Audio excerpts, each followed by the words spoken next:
شروع اللہ کے نام سے جو بڑا مہربان نہایت رحم کرنے والا ہے۔ محترم ناظرین، روزانہ کی بنیاد پر اسلامک ویڈیوز دیکھنے کے لیے چینل کو سبسکرائب کریں۔ ایک مرتبہ کوئی شخص امام ابو حنیفہ رحمۃ اللہ سے مسئلہ پوچھنے گیا۔ امام صاحب اوپر کی منزل میں اپنے حجرے میں تھے۔ سائل نے آواز دے کر امام صاحب کو بلایا۔ امام صاحب جب نیچے اتر کر آئے تو کہنے لگا، حضرت معاف کرنا، ایک مسئلہ معلوم کرنا تھا مگر میں بھول گیا کہ کیا مسئلہ تھا۔ امام صاحب کہنے لگے، کوئی بات نہیں، جب یاد آئے تو آ کر پوچھ لینا۔ یہ کہہ کر امام صاحب اپنے کمرے میں اوپر تشریف لے گئے۔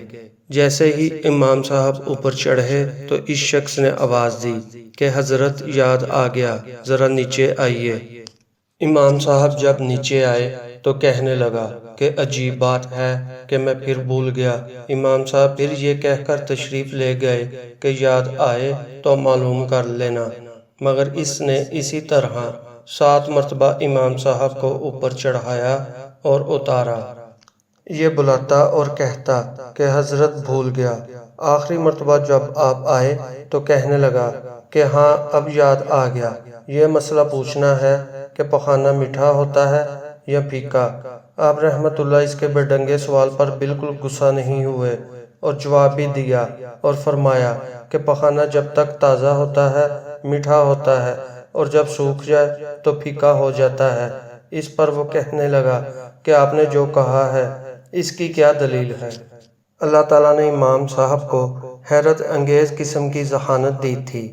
آپ رحمت اللہ نے فرمایا کہ اس کی دلیل یہ ہے کہ جب تک پخانہ تازہ رہتا ہے اس پر مکھیاں بیٹھتی ہیں اور مکھیاں میٹھی چیزوں پر ہی بیٹھتی ہیں، اور جب وہ سوکھ جاتا ہے تو اس پر مکھیاں نہیں بیٹھتی، جس سے معلوم ہوتا ہے کہ وہ پھیکا ہو جاتا ہے۔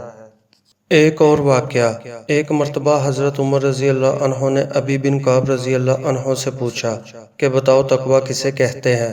تو انہوں نے عرض کی کہ امیر المومنین، کیا آپ کا گزر کبھی ایسے رستے سے ہوا ہے جو تنگ ہو، ادھر ادھر کانٹے دار جھاڑیاں ہو، چلنا دشوار ہو؟ تو حضرت عمر رضی اللہ عنہ نے فرمایا، ہاں ایسی جگہ سے گزر ہوا ہے۔ تو انہوں نے پوچھا کہ جب آپ اس رستے پر سے گزرے تھے تو کیسے گزرے تھے؟ حضرت عمر رضی اللہ عنہ نے جواب دیا کہ میں اس طرح گزرا تھا کہ اپنا دامن سمیٹ لیا تھا، اپنے آپ کو بچا کر بہت ہی احتیاط سے گزرا تھا۔